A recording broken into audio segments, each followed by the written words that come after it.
भैया मैं आज जो कुछ भी हूँ गुरुवर के आशीर्वाद स्वरूप हूँ। महाराज श्री पिछले वर्ष आपके आशीर्वाद से हमने एक प्रोजेक्ट का शुभारंभ किया था, तमिलनाडु की जैन विरासत को बचाने का और तमिलनाडु की जैन विरासत पर एक डॉक्यूमेंट्री फिल्म का निर्माण करने का। पिछले दिसंबर और जनवरी में हमने 23 दिवस की यात्रा वहां पर की और आपके आशीर्वाद से लगभग 111 तीर्थ क्षेत्रों का, तमिलनाडु के तीर्थ क्षेत्रों का हमने डॉक्यूमेंटेशन किया। और महाराज श्री लगभग 14 महीने की मेहनत के बाद ये डॉक्यूमेंट्री फिल्म तैयार है और आज हम इसमें आपका मार्गदर्शन चाहते हैं।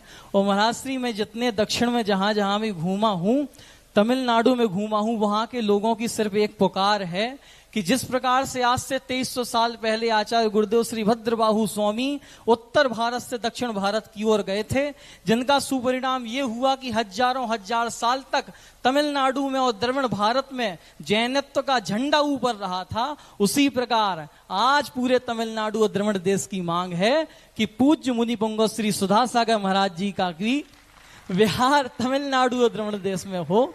नमोस्तु महाराज श्री, नमोस्तु महाराज श्री, नमोस्तु महाराज श्री।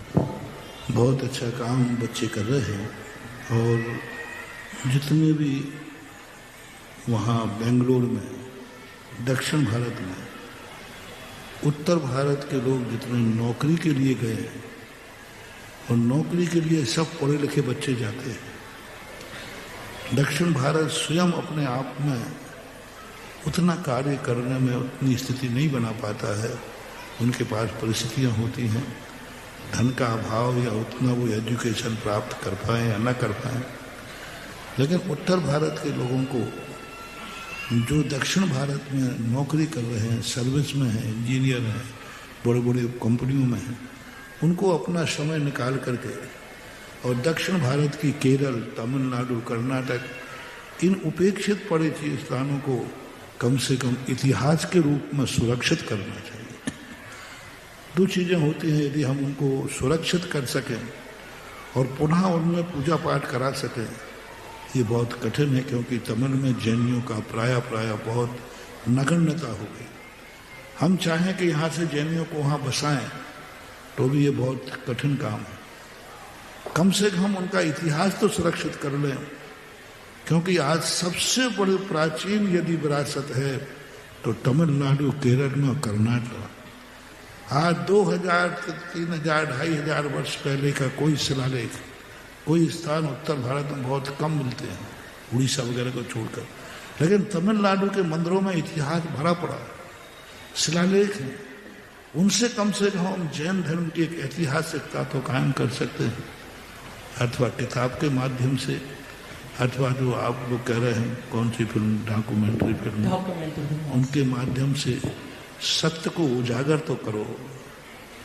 सत्य उजागर तो होना चाहिए, किसी भी रूप में करो, सत्य उजागर होना चाहिए। लेकिन ये ध्यान रखना, कई लोग आजकल वार्शिप का, डॉक्यूमेंट्री का दुरुपयोग भी कर लेते हैं। किसी भी चीज के लिए डॉक्यूमेंट्री निकाल देते हैं, असत्य भी निकाल देता है। तो असत्य डॉक्यूमेंट्री के लिए फिर सत्य डॉक्यूमेंट्री जरूर निकलना चाहिए, क्योंकि असत्य उसने निकाल दी तो उससे जनदान में गड़बड़ हो जाएगी। तो फिर उस डॉक्यूमेंट्री का खंडन करने के लिए सत्य डॉक्यूमेंट्री जरूर बनना चाहिए, जिससे जनता सत्य का निर्णय कर सके। आजकल क्या हो जाता है, असत्य का इतना बोला बाला है कि सत्य चुप बैठ जाता है। और यही सबसे बड़ी कमी हुई है। जब जब धर्म बर्बाद हुआ है, असत्य का बोला बाला रहा, सत्य मौन बैठा रहा। जब लोग असत्य को सत्य उजागर करना चाहें तो हमारा कर्तव्य है कि असत्य की बनाई हुई डॉक्यूमेंट्री के लिए हमें सत्य की डॉक्यूमेंट्री जरूर बनना चाहिए। अभी तक वहां पर बड़ी बड़ी डॉक्यूमेंट्री बनाई गई कि ये मंदिर जैनियों के हैं नहीं, वहां ये धर्म है, ये धर्म है, ये धर्म, सब में यही प्रचार है। बड़े बड़े मंदिरों के लिए बोला जा रहा है कि उसको अन्य किसी रूप में पेश किया जा रहा है, बड़ी डॉक्यूमेंट्री बनाकर पेश किया जा रहा है। और दुनिया में यही दृष्टि की जा रही है कि ये मंदिर, ये स्थान, ये इतिहास हमारा है।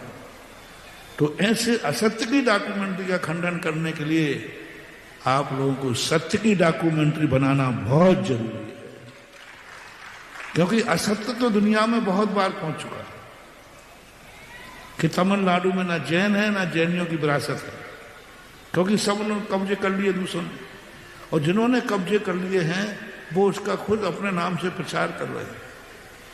तो उस असत्य की डॉक्यूमेंट्री के ऊपर आप लोग सत्य की डॉक्यूमेंट्री बना रहे हो, तो कम से कम जनता को सत्य तो पता चले कि आज जैनियों से किस तरीके से विरासत छीनी गई है या उन्होंने प्राप्त की है, लेकिन ओरिजिनल जैनियों की है।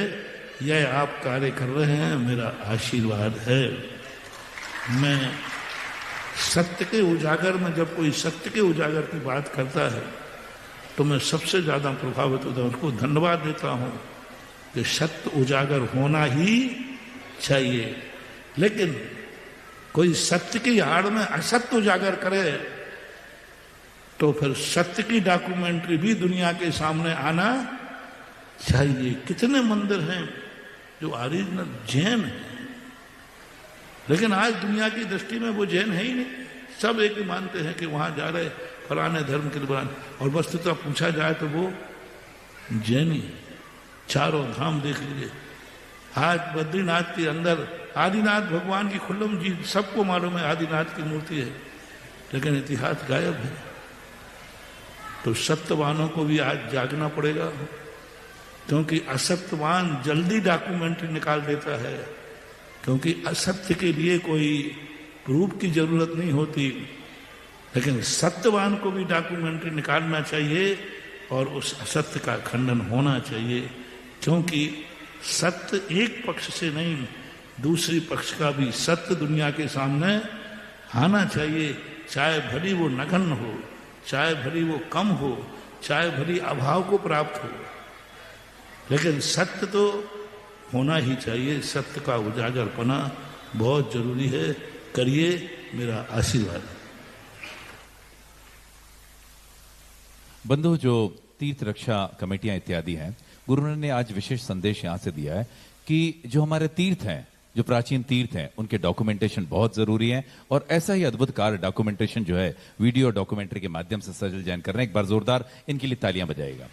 बंधु, जैसा आप सभी को विदित है कि हमारे बीच में वो कन्याएं विराजमान है आज मोक्ष सप्तमी की, जिन्होंने उपवास किए हैं। पहले मेरे पास में पूर्व में लगभग 41 नाम थे, अब वो 51 हो गए। शेष नाम जो मैं उच्चरित कर रहा हूं: चहक काला, भव्य काला, ऋषिता जैन, अनन्या जैन और विहा मोदी, रिद्धि जैन, स्नेह बरजात्या, तारेश जैन, मोक्ष जैन, जिन्होंने प्रथम उपवास किए हैं।